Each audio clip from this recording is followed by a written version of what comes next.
Imagine that you just bought a house. You're officially a homeowner. It's moving day, and it's the first time you're entering your new home. Now, of course, you don't want to ruin the sanctity of your home with your dirty fingers. So you give your hands a little wash. Open the tap, run some soap, get your hands washed. After that, you think it's time to treat yourself to a nice lunch. But of course, you just moved in, so the only thing available is a pack of Indomie. So you get a saucepan, fill it up with water, and then you boil it. At the end of the day, you're tired. You want to wind down. So you get your shower ready, turn on the water, let it run hot, and then you proceed to give yourself the most relaxing bath you've ever had. The cycle continues day after day as you continue to stay in the house. And every day, the water flows without fail, with consistency. But one day, you wake up, and the water isn't flowing. You begin to panic, thinking to yourself, what am I going to do now? You become so accustomed to the regularity of the water flow that you didn't even consider the possibility of it ceasing to flow. You begin to think of solutions. What possible solutions do you have to this problem? The first one that comes to mind is to get water from your next door neighbor, Auntie Araba. But there's a little problem. Auntie Araba is really stingy. You know that if she gives you water, it's not going to be nearly enough to get through everything you want to use it for. And even if she does give you the water, her water is incredibly hard, which makes it unpleasant to drink and quite difficult to use for things like bathing and washing. Conveniently enough, the agent that sold you the house gives you a call, and he tells you, during the construction of the house, a borehole was set up, so you shouldn't have to worry about water bills or any of that stuff. Your water supply should theoretically be endless. You're relieved because you know, yes, my water flow indeed is endless. But now you're left with the question, why has it stopped flowing then? You decide to do a little investigation of your own, and you get to the back of the house, and you realize that the connecting pipe has been broken and is simply in need of a replacement. So very quickly, you get about figuring out how to replace it. You get the replacement pipe, you fit it in, and once again, your endless supply of water has been restored. As children, a lot of us may have had our own dreams, hopes, and aspirations. Some of us may have wanted to be astronauts. Some of us may have wanted to be Olympic athletes. Some of us may have even wanted to be rock stars. But as fate would have it, not all of these dreams can become a reality. At times, it's factors outside of our own control. Other times, too, it could be our own parents. After all, you know African parents. They will always convince you to pursue your dreams of becoming a doctor, lawyer, engineer, or accountant. Anyways, the disappointment that comes with finding out you can no longer pursue your dream of interest or your career of interest is very similar to, in this example, finding out that your water is no longer flowing.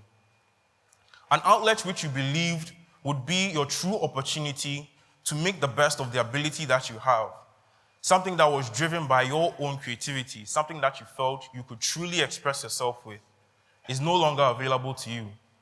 And a lot of the time, you may be tempted to go to your own Auntie Araba. You may be tempted to choose a job which you don't really like, which you're not really interested in. You may have to stick with it because you don't know how to get back to restoring that opportunity that you once had. But today, I'm here to be that agent that's going to give you a call and tell you that within you, there's a borehole. Inside that borehole, there is creative potential. And that creative potential is what drives you to like the things that you like.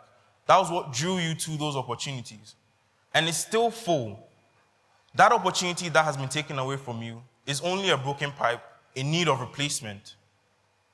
The question then is, how do you get to replacing that pipe? I will illustrate the answer to this through my own life story. As a child, I always enjoyed to draw. My notebooks would be covered from front to back in doodles where there should have been notes. But you might assume I was very good at it. No, I was terrible actually. But the interesting way that I compensated for that lack of skill was in the method that I used to draw. So for any idea that I had, I would take elements of that idea that existed in other drawings, and I would trace it onto a single piece of paper. And I would do that for every individual part of that drawing until I had a complete drawing, and then present it as my own. This is a detail that will be important later. So when the time came for me to choose a course to pursue in high school, my natural inclination was to go for the arts. But my parents stood strongly against it. They said there were far better things I could be doing with my time. I was devastated, but what could I say? They were the ones paying my school fees. So I gave in and I decided to pursue science.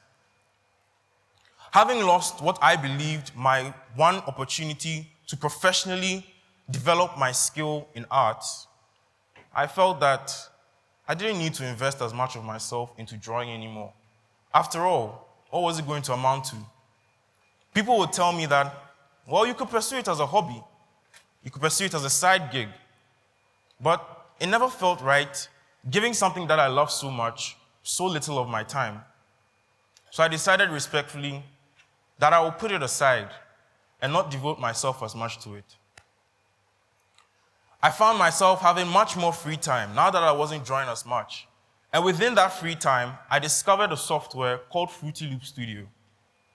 Now, Fruity Loop Studio is a music production software which is used to mix, master, and create musical productions. I discovered this software just around the time I had also discovered the world of hip-hop and rap. I was so captivated by the complexity of the beats and the way that the melodies all came together in a seamless manner. And I decided I too wanted to explore this side of hip-hop and rap. I too wanted to create my own beats. So I began putting in work towards learning how to use the software. One day, as I sat behind my laptop, focused on the Fruity Loop Studio software, a friend came up to me and asked, "Do you mind if I have a listen?" I was hesitant. At this point, I'd only been a few weeks into using the software, so I didn't think I had anything worth showing. But he persisted. He said, "Just let me have a listen." So eventually I caved into his request, and I let him listen. He gave a slight grimace. Then he looked at me. He said, "Well, it's not that good, but I can see the direction you're headed in, and I like it." But then he added another comment that kind of confused me. He said, "You're really creative." Now, I was confused for two reasons. The first one being, I had only been weeks into learning how to use the software. I wasn't at any level of skill where you could call me creative. And the second reason was, the method that I used to produce my music was very similar to the way that I produced my drawings. I would take elements of drawings, music that already existed, and I'll put them together to create a new song and present it as my own. But the difference between the drawing and this music production is that I only had weeks of experience. So in my eyes, the lack of originality and the poor skill did not equate to creativity. But after receiving that comment, I began to think to myself, what truly does creativity mean? Robert Franken from the California State University describes creativity as the tendency to recognize and generate ideas, possibilities, and alternatives. Creativity has much more to do with understanding how the elements of a piece interact with each other than the originality of that piece. It didn't matter that I couldn't make my own beats, but it mattered that I understood how different beats work together to make a new one. Understanding this concept of creativity, I began to explore it a bit more. And I realized that creativity shows itself in many different forms across many facets of life. In my life, it showed itself in what I like to call reconstructive creativity. Now, from a very early age, I always enjoyed taking things apart. My mother would always call me the destroyer, because any toy she would buy me would end up disfigured within days of purchase. But I didn't stop at taking them apart. I would always find pieces that could fit together, that weren't meant to fit together. But I would see which one could fit in this hole, which arm could fit in this socket, which leg could fit in this socket. So I recognized this pattern from a very early age, and I realized that it also repeated itself with my drawing, like I described, how I would take elements of drawings that already existed and put them together and present it as a new idea. And the same with music production, how I would take elements of other music and put them together. Recognizing and understanding this pattern of reconstructive creativity, I realized that there was something more behind my attraction to these opportunities and to these creative outlets. It wasn't just simply a desire to do them. I had a penchant for taking things apart and putting them together.